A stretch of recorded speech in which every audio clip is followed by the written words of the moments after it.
I'm Joe, and Hi, with me is Jordan. We're from Toil of Hell. We'll be tag teaming this interview with you, if that's okay. scandalous. We'll be Sweet. gentle. We'll try. We'll try to be gentle anyway. I'll try anything. I'll try anything twice.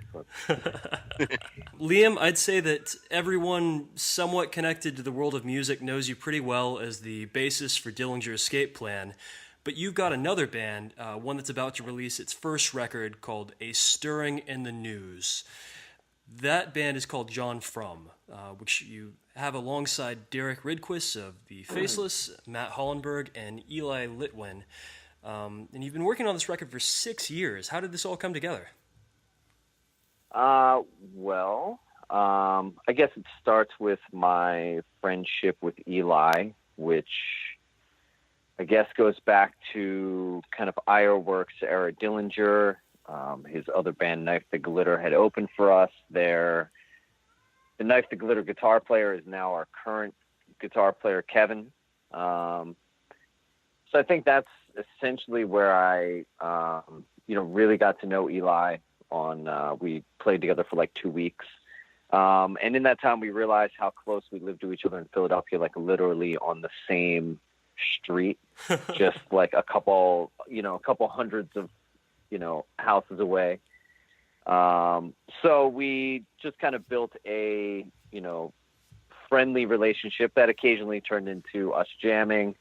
Eli was also, little known fact, was one of the drummers we were looking at when we were looking to, when we found Billy. So that was kind of where Eli and I connected and just realized how much, musical overlap we had. He had met Matt, I guess, kind of in the local Philadelphia scene. One of the kind of pitfalls of being in Dillinger is that as much as I'm, have lived in Philadelphia that whole time, I don't feel as connected to the scene, simply because I tour so much. It seems like the older I get, I don't meet as many people like Matt. So Eli had met Matt. They had talked about jamming and doing some kind of heavy project that incorporated improvisation. So they kicked it off, wrote maybe 1.5 songs. And then in that time I was touring, Eli reached out to me. Sometime early 2012, we all got together. And, from there, it was like a pretty kind of slow but grinding, glacial kind of thing where it was slow but steady. Well, And it's all 4 or 5 years later, we recorded everything. gotcha. It's all coming together. Your The records, end. your records dropping May 12th on Relapse. And how do you feel about the finished product?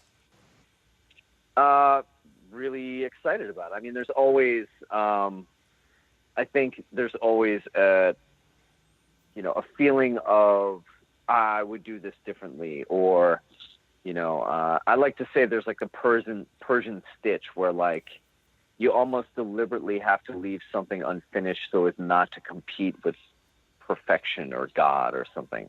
And the term goes back to Persian carpets, and they would deliberately make a stitch off so as not to to humble themselves. So in hindsight, because this stuff is 6 years old, there's things that I would do differently if I rewrote that song now. And there's certain things that I think every musician is sort of guilty of, where it's not like we've rushed anything, but we were, especially in the beginning, excited to write more songs.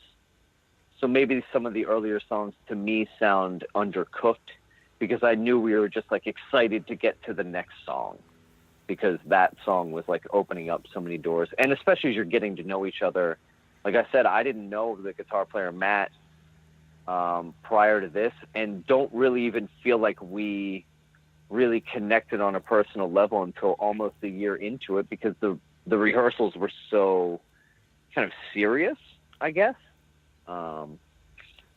So it wasn't until we like demoed this stuff and kind of like hung out in a different way that like he and I connected and realized that we had like similar senses of humor and like things that just kind of seem obvious when you've been playing with people that just sort of weren't.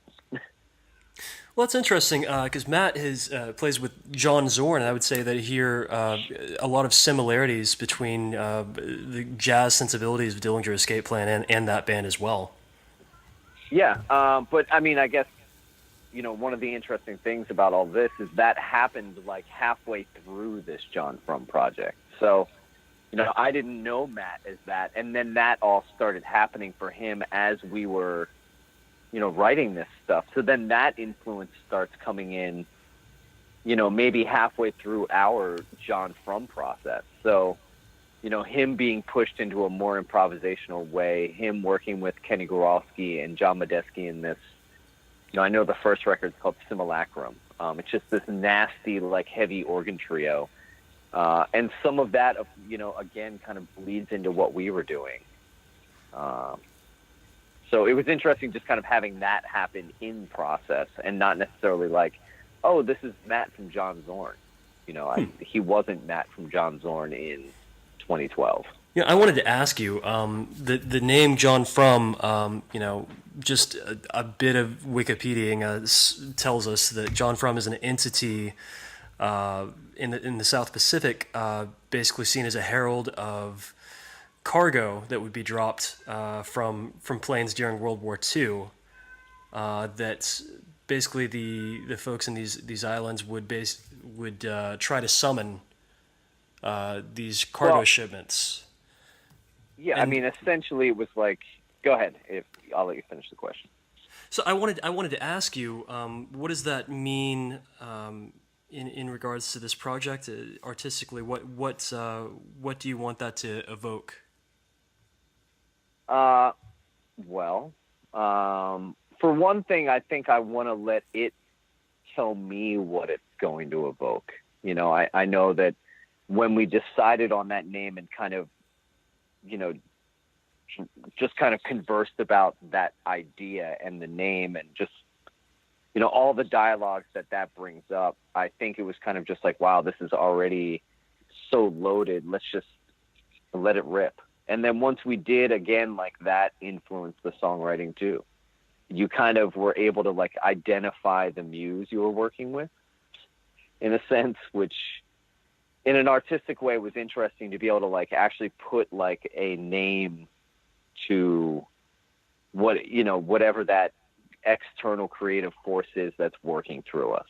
So there's that aspect of it. There's just the simple, like, anthropological view of like how we are not unlike cargo cults in the sense that like, I don't necessarily know how my laptop works. And if it ever broke, I wouldn't know how to make it happen again.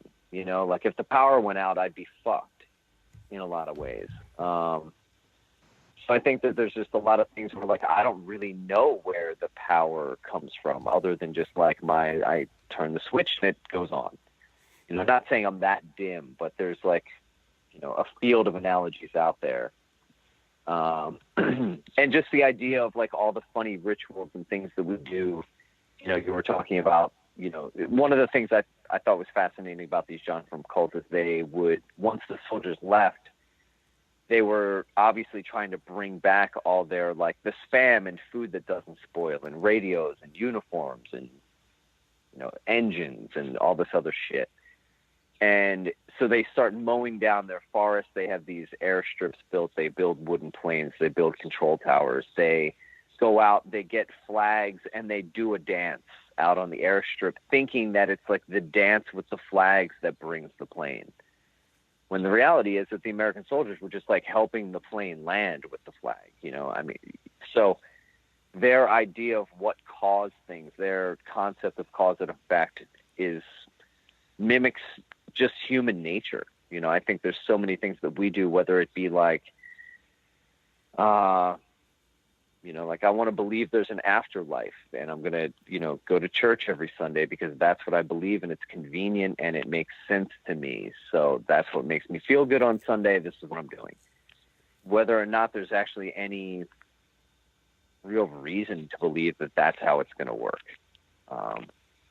And I guess that there's just so many other things that, maybe you could dive into just about music in general and what I think our rituals are and how I think that certain things have become static. And, 17 years of Dillinger, like, I just want to do something a little different, even if it's just like one nudge off. Like, there's just something else, some other like hole that I want to fill with musical caulk. So what do you think? Sorry for that little monologue. Just to continue on with your analogy, what do you think will happen by doing this? What will be the result?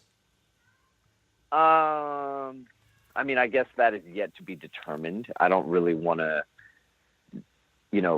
make this thing airtight. I want to allow there to be some serendipity. But, for one thing, I think I'm really interested in exploring the idea of improvisation, especially live. Like I said, there's moments on this record, and pretty much every solo section is improvised, and probably will be live if not extended.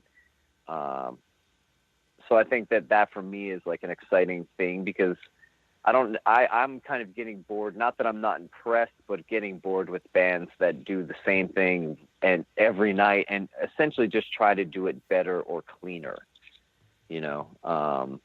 I don't really think that music needs to be that highly polished, especially not metal. I think there's like a certain rawness that, or just a lack of risk.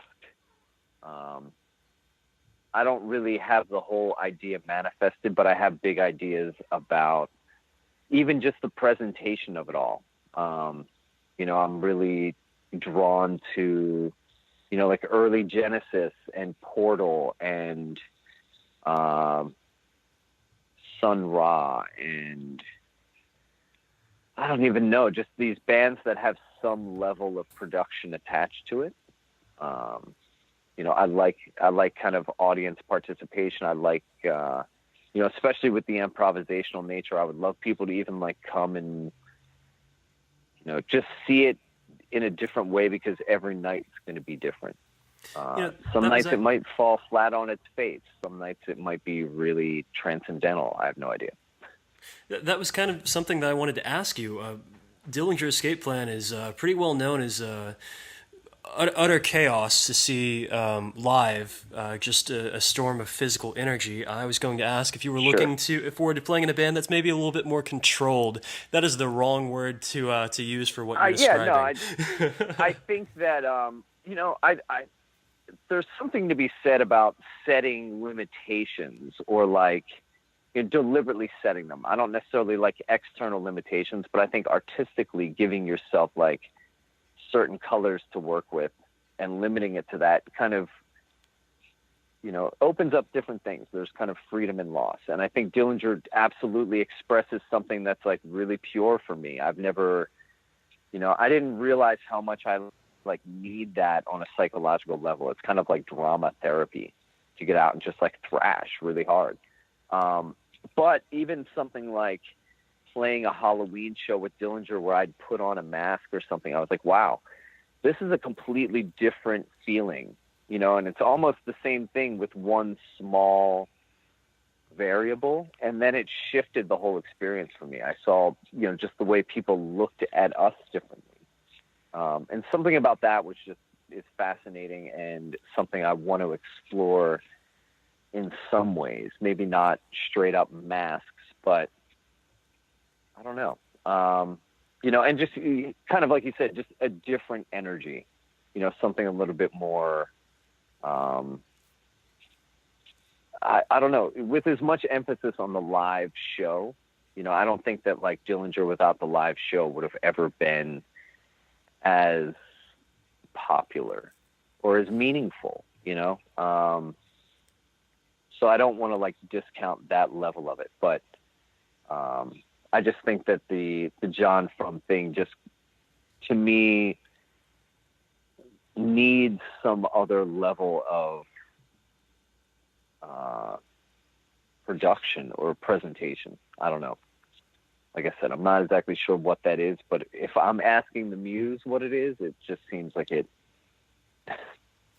wants to be showcased as something else. Do you see John Frum as like your new band, or just as a project for right now, whereas you put out the album, maybe do a touring cycle, and then see what happens? Well, I don't know about what the time scale will be or the order of business, but it's already been 6 years in the making. Unless everybody in this band has a huge falling out, I see this as being something that will just kind of keep being, contributed to. With Dillinger, ending, it would certainly give me more time for it. But the fact that it's happening at this time is merely a coincidence. It just, like I said, 6 years in the making, I didn't know Dillinger would be breaking up at the same time that this record would be, would have a hole where Relapse can put it out. So I don't know. I mean, I would like to think this could be a bigger, greater thing. We're already talking about writing new songs. I think in some ways, when something is sometimes 2 to 6 years old, it seems a little stale or not dishonest. But now that I know Eli and Matt better, and 4 songs in, we meet Derek, it's like, oh, okay, now we can write with everybody's strengths in mind and like reflect on what we made and say, okay, where were we? Where do you really think there's kind of some like magic here, and where do you think that could be, left on the cutting room floor? Like, where's the fat that we can trim? What are the new influences that we're going to bring into this? What is that, like, again, that external muse factor telling us it wants to be? I don't know. Like I said, we're already like really excited and like ripe with ideas of concepts that we're going to explore for new music. I just don't know how long it's going to take. I never thought this would take 6 years. So, well, you've got some live shows coming imminently. Next month, April 14th, 15th, and 16th, you're doing a short jag starting in your hometown of Philadelphia. Do you have a plan in your mind of how you want the show to go, or is it you're just going to take it as you get there? I mean, there's going to be a little bit of pre-planning and rehearsal where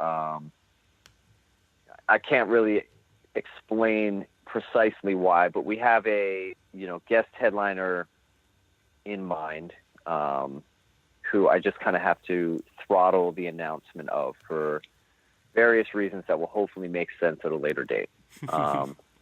So that part of it logistically is interesting and exciting for me. But as far as like our presentation, I'm just like trying to rehearse. We've been rehearsing more recently, and just trying to even think about everything from like set list to, do we want lights, and where are we going to open up this for improvisation? Do we want to, I don't know. I mean, I'm not going to overthink it. I guess I'll say that much. I'm just like excited to play, and I'm going to let it happen. But there's a little bit of, there's a couple things that we'd like to execute on some kind of aesthetic level. Even dumb shit like getting merchandise, Not that Dillinger is kind of an automaton, but there's just so many dumb little details where it's like, oh, fuck. Like, did you think about what band, we're borrowing for this? Because I didn't, like there's certain things that I take for granted being in Dillinger, and again, like, we're relatively self-managed and self-run, but it's just so like habit. And you still at least sometimes have a tour manager to take care of some of the logistics. Now it's like, oh shit, this is this is all on me, or this is all on us. I think that can be freeing, though, in some ways. You're free to go ahead and choose, like, oh, let's play in the basement of a synagogue this week. Totally. It's charming in that sense, and the Shred Shed is essentially like a punk house. So it's just going to be like a rad kickoff to this whole thing. I definitely wanted to seem more like a party than a, death metal show.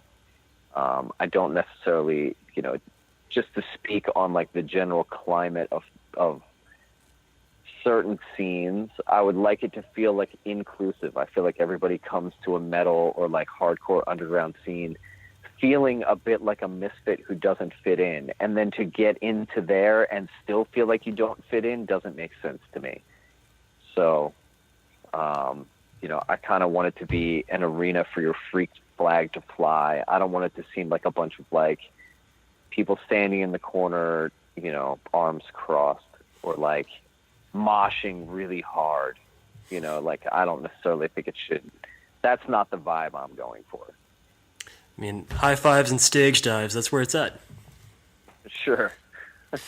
I wanted to ask you, last month, you unfortunately had to cancel a whole buttload of dates across Europe due to a bus crash. What exactly happened, and how did you feel afterwards?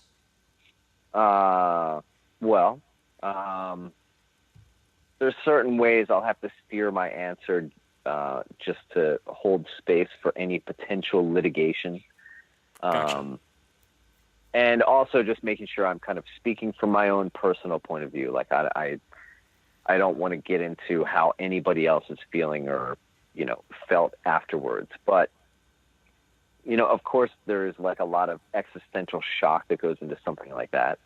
And it was just kind of, extra bizarre to happen in a foreign country where everybody's just kind of, Polish is just like a hard sounding language. And when like there's multiple conversations happening in a chaotic scene, and everybody's trying to help, but everybody's also equally frustrated and maybe not thinking they're clearest.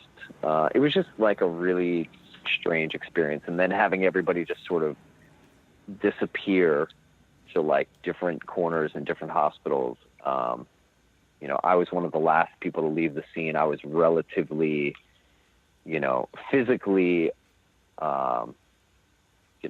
safe and free from harm. A little bit of whiplash and, but just shaken up a little bit. I don't know. I mean, the whole thing was just really bizarre. I think anybody who's been through an experience like that or any sort of, traumatic thing, especially one that you were like asleep when it happened. I think there's something to be said about seeing something coming and being like woken up by it. I don't know. I think I have a lot more respect and understanding for people who, have lived through more extreme traumatic experiences and how strange the aftermath can be. And unexpectedly strange, like just some of the ways that my brain tried to reconcile that situation to me seems like just downright trippy. Were you? I don't know. Were you sleeping when that happened? Yeah. I had been up about 2 hours earlier with I had a really intense nightmare. So I was kind of emotionally and, my nervous system was sort of like, spun out. I fell back to sleep and then, woke up to the impact. So it was a little, I wasn't in the deepest of sleep and there was kind of a strange, I guess premonition, split seconds before it happened where, I feel like maybe I heard something before I felt it, but I don't know. Yeah, but essentially asleep. Gotcha. Do you have any concerns about maybe getting back in a van after this incident? I think I'm more concerned about being concerned than I am. Like, I don't genuinely think it's going to freak me out as much as I might worry that it might. Mm-hmm. And I say that in the sense that I don't foresee that being an issue, but I would hate to like get back into a van or a bus, be sleeping, hit a rumble strip and have like a triggered freak out. Yeah. But I think that the way I deal with things and the way that I think I have a relatively healthy toolbox of devices to help me cope with any of the residual, junk from stuff like that, whether it be like meditation or like I just kind of, hit my yoga practice a lot harder after that, which on a physical level helped stretch my spine out and helped a lot. And then on a mental level, just helps me focus on something else. So like those two things, which are already things in my toolbox, just became like, I just kind of sharpened them over the last month. I've been playing a lot of bass, which feels really good and helps me feel like centered and grounded. I'm bummed that we're not playing shows. I'm bummed that in a sense, like my, the bass that I lost was like my family, it was like my old dog. Mm-hmm. I definitely am mourning the loss of that instrument specifically. That part of it sucks, but at the same time, and like I said, we were playing rad shows. We were I want to say Helsinki, maybe 4 or 5 days before that last show, we all kind of agreed we hit a stride. We threw a new song into the set. We were just ripping it. And then that happened. It was just God damn it. We were really in a good flow. But, again, coming home and spending some extra time with my daughter is rad. Being home during this John Frum launch, I guess, is sort of silver lining on a, I'll take it. It allows me to be a little bit more focused on how this narrative is going, as opposed to trying to command this from tour 6 hours ahead. I don't know. You mentioned, using yoga as a therapeutic process. How long have you been doing that? Maybe 10 years now. I probably stumbled into a yoga class. I think I can remember my first yoga class being, I don't know, maybe 2005, 2006. I got the yoga bug around 2007 where I was I want to do this every day. Were you doing it every day? At one point I was probably doing it 5 or 6 days a week. There was a time where I was interning at a Bikram studio, basically doing all the laundry and kind of cleaning the studio. And then I would get, a month membership for $20, or I don't remember what the deal was, but when I was there, I would get unlimited yoga essentially. And I would just crush it. I don't know. I just have a very immersive personality. When I get into things, I get really into it, at least for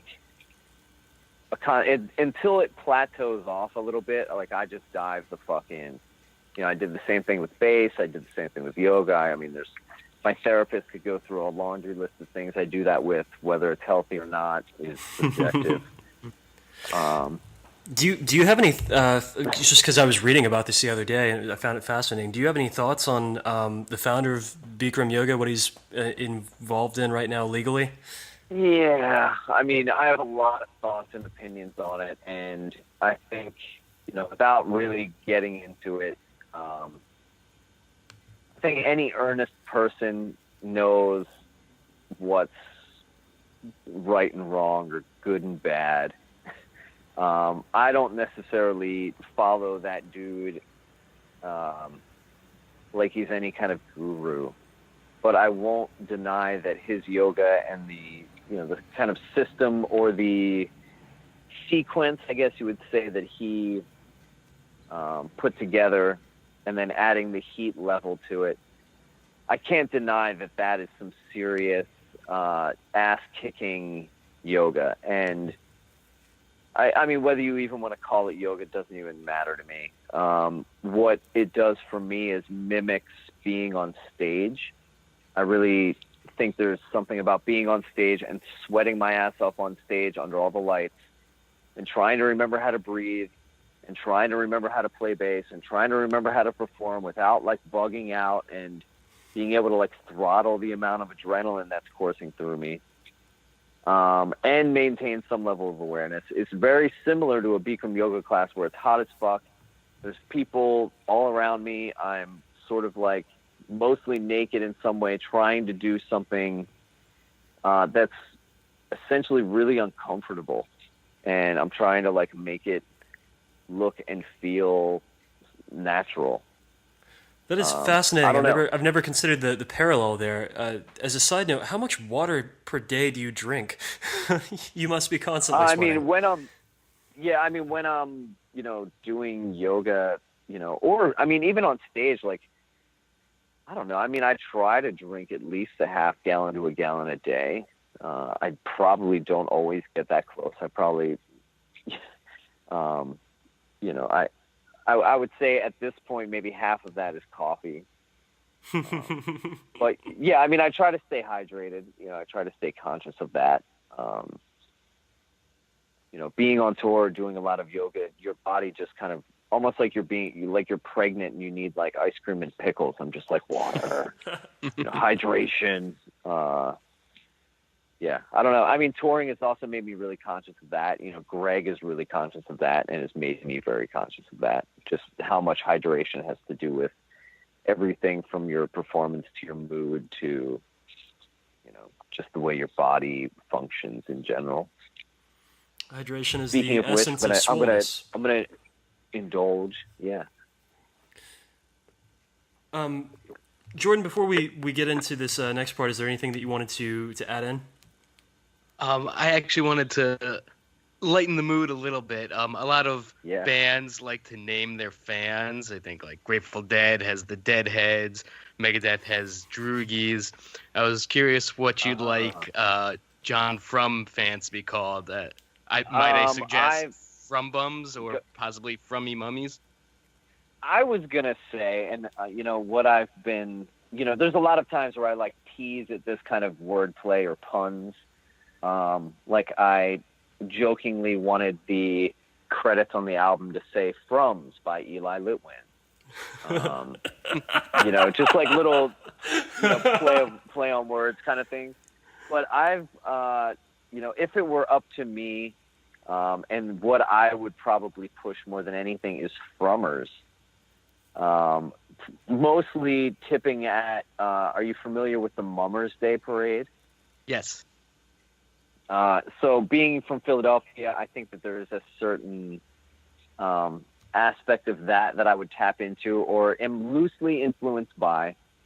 So I would probably call our fans, or like, kind of like you said, like the Juggalos or the Deadheads or the Parrot Heads, whatever, the maggots, I would Frummers. But Frum Bums is kind of cool too. Maybe that's like a certain hierarchy of Frummer. You have to ascend maybe to if the next level.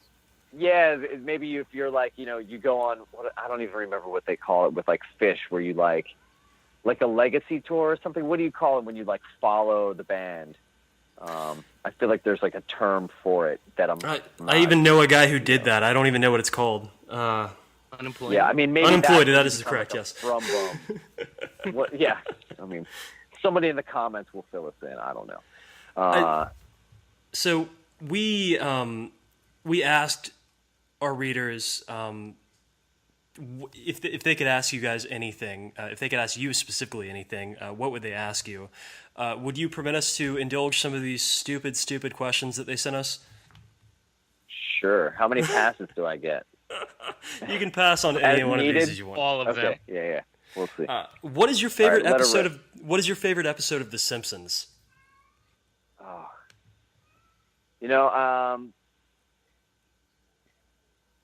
Okay, well, I would have to say there's probably two. The first one that comes to mind is, I believe, in some segment of it, Milhouse and Bart have a band, and Bart just turns into a total bum. And Milhouse just turns to him and says, like, "You've changed, man. It used to be about the music." That was a flash forward, yeah. Yeah, it's the one with Spinal Tap. Yeah, I thought that was just kind of, maybe before I'd even seen Spinal Tap, just already appreciated that humor. I think that was like an answering machine greeting at one time in my teenage years. But then I also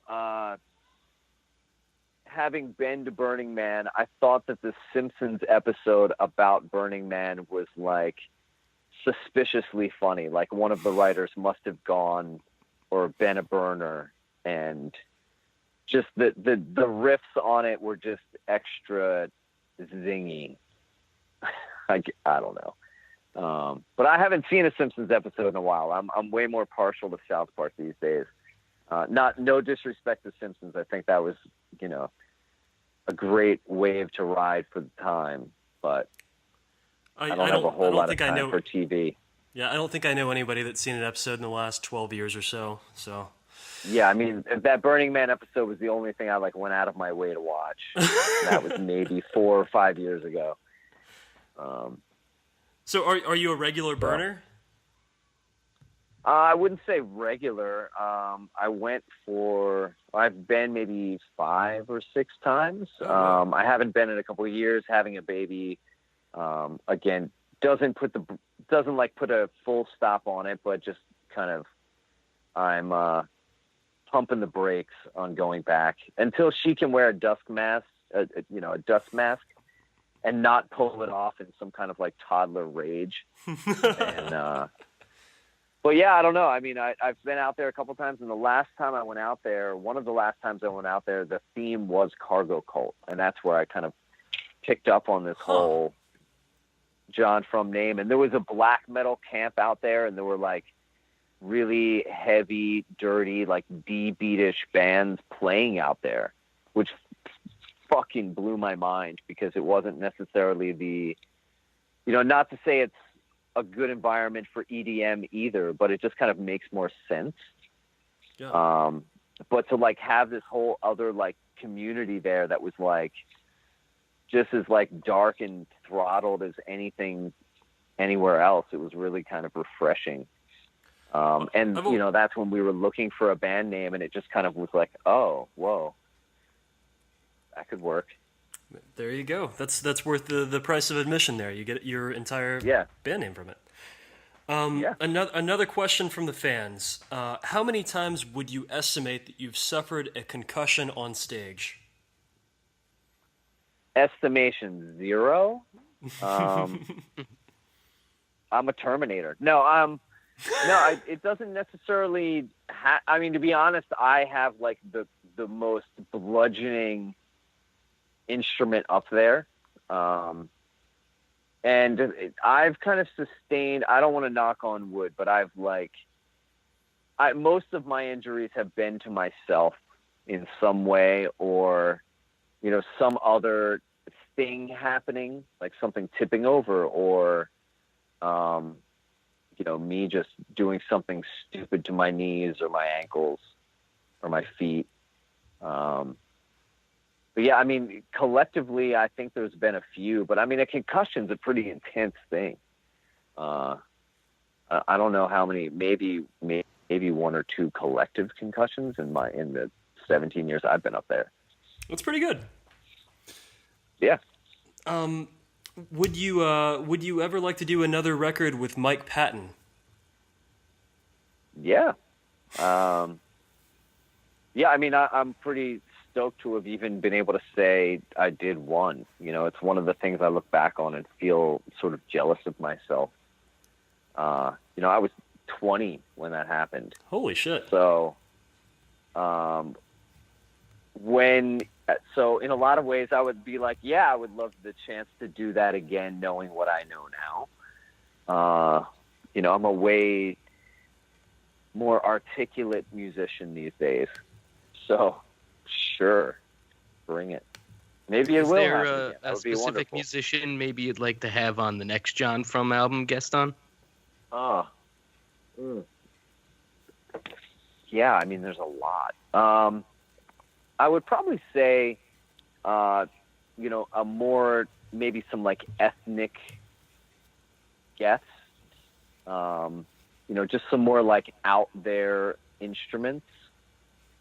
But in terms of other guests, I mean, I'd be open to like, especially if we open up things more to improvisation, I would love to get other like guest soloists on there. Man, I mean, maybe like Lisa Gerard or like a Diamanda Galas. I would love to get like a feminine energy in there somewhere. You know, I did like 2 weeks filling in with Mirker when they toured with Behemoth in the U.S. Their bass player had to, you know, he came over, played one show, and had to fly home for a reason I'll leave. You know, nothing scandalous. Just like a personal reason, I had to fly home. So I was called up. I finished their tour, and you know, doing everything that I'd been doing with John Frum and Dillinger, it was really cool to be on stage and have like a female energy in like a heavy environment. And then I have like another, I shouldn't say like another project. I have another project with some other members of a semi-well-known band that I'll again leave sort of hush hush. But that has female vocals too, and it's a like melodic thrash band. Ooh. So again, I really lately have dug having a female energy in a heavy metal context. Not to say that there isn't like Arch Enemy and things like that, but those are really like exceptions. There's not really like a really super strong female presence in most things, or it's kind of just, I don't know, ear candy. So I don't know how to get there, but I think that something in that realm, like I said, like a Lisa Gerard or a Diamanda Galas, or, you know, if you don't know who they are, definitely get on the googly.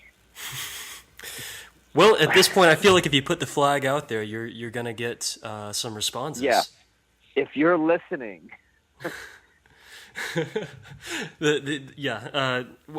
We'll tag them ourselves. Sure. Are you a hugger?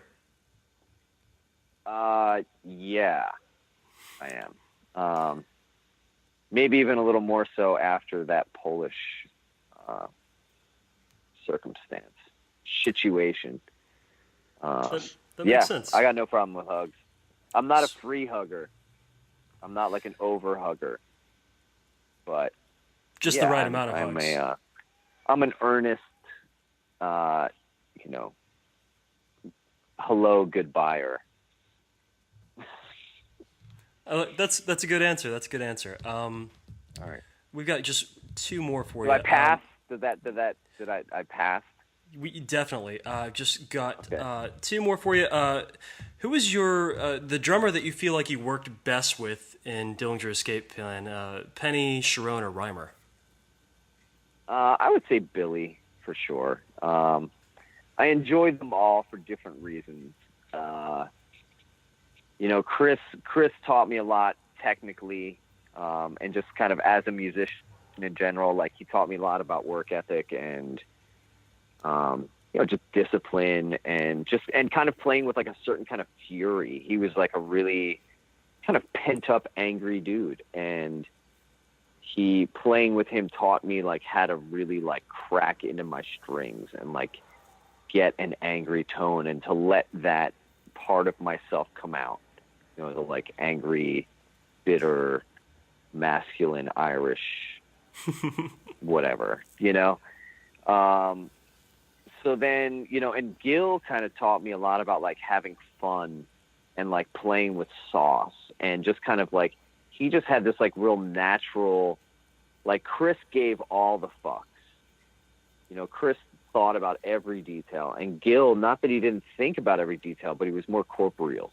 He was like, he just felt things differently. So that kind of taught me something else. And, you know, it taught me a little bit about like playing with different sauce and feel and incorporating things differently and playing musically. You know, he just had like a really strong voice on his instrument. But Billy just has like a totally young fire and like just this like raw talent. I think Billy just like added the most to Dillinger, because as much as Gil played, he didn't necessarily write that stuff. A lot of that stuff was Chris demoing and Gil kind of aping is the wrong word, because Gil totally shredded the shit out of that shit. But a lot of it was kind of, laid out for him.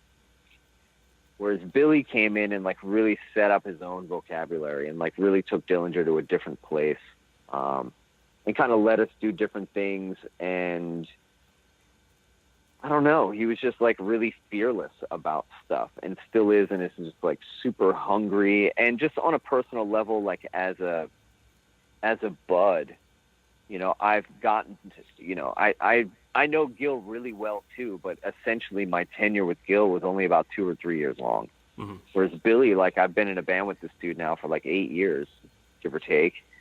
And our connection is just deeper, and deeper on a level that it never would have been with Chris, and maybe could have been with Gil, but just isn't. And that's something I really vibe off of way more in my like mid to late 30s or whatever. Dillinger was never like a bunch of high school buds. We were kind of like almost like boy banded together locally from people who knew that we could handle it. It's not like everybody can play and tour. People who can play aren't always willing to like just drop their life and go. Yeah. So it takes like a certain combination of people to get it done, and that doesn't always afford for anybody to be friends. And it kind of took years for me to really feel like I was like actually friends with these dudes and not just like bandmates. And I think that kind of gel and chemistry just happens over time. And so at this point, that is just a really pure feeling with Billy. So of course I enjoy the like chemistry with him on stage more as a result. Well, I guess my final question for you is, what are you going to miss most now that Dillinger is on its way out? Man. Yeah, let me think about this for a minute. I would have to say, on a sentimental level, it's probably just going to be like the inside jokes. And, because there's just so many things that only the 3 or sometimes 2 or 5 of us will ever get. There's jokes that we are already making about this little Polish collision, to sort of cope with the weirdness of it all, that I know we're going to be making, like, arguably for the rest of our lives. I can see these things, like, being the last words we ever speak to each other under certain circumstances or something. So that kind of stuff's weird. Of course, the adrenaline rush, like, not that I expected to, but even if John Frum got twice the size of Dillinger, there's a certain kind of drug that Dillinger is that I would never get that same high any other way. Playing these songs, like, I put so much of myself into them. There's certain things that, you can't help but like sometimes get bored of, when you've played a certain song like every night for the last 5 years, and your fans would be bummed if they didn't hear it. Like, there's not as much of a challenge there as it would be if I went and pulled out some like deep cut. So I don't know. I guess just sort of pausing that legacy or closing that legacy in general is just all around strange. I miss all the things that I miss the things that I'll never do. If that makes any sense. Like, I still see and meet so many, I see old friends. The last time I was in Houston, I saw James Love, who played with us for years. And this time saying goodbye to him, I was like, fuck, man, like, I can usually count on seeing you again at least once every 2 years. And I don't really know if I'm going to see you again anytime soon. So let's make this hug extra long. And cool, I'll see you again when I see you. So the idea that I'm not going to see certain friends that I only see on tour especially in foreign countries. You know, I've made a lot of really close friends in like Budapest and Sydney and, you know, all kinds of places. You know, when Dillinger's not the boat to float me there, I don't enjoy that. So I guess that, you know, and then all the people that I won't meet, you know, I meet somebody new and cool almost every tour, and it's weird to be like, oh shit, you know, not that I don't have enough friends that I need to focus on anyway, but I guess I'm always kind of looking for the person who's going to take it to that next, you know, adventure. It's the closing of one chapter and the opening of another. Your new record drops on May 12th on Relapse Records. Is there anything that you want our audience to hear before we let you go?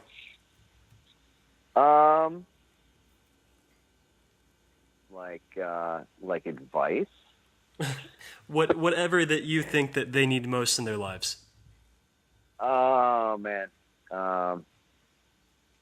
Shit. Nothing is true. Everything is permitted. I don't know what kind of uncorny dismount to throw at you, but I guess thanks. You know, thanks for the opportunity. Thanks for taking an interest. Stay tuned. This is all, you know, just beginning to brew and still, you know, still exploring itself. So, yeah. Awesome.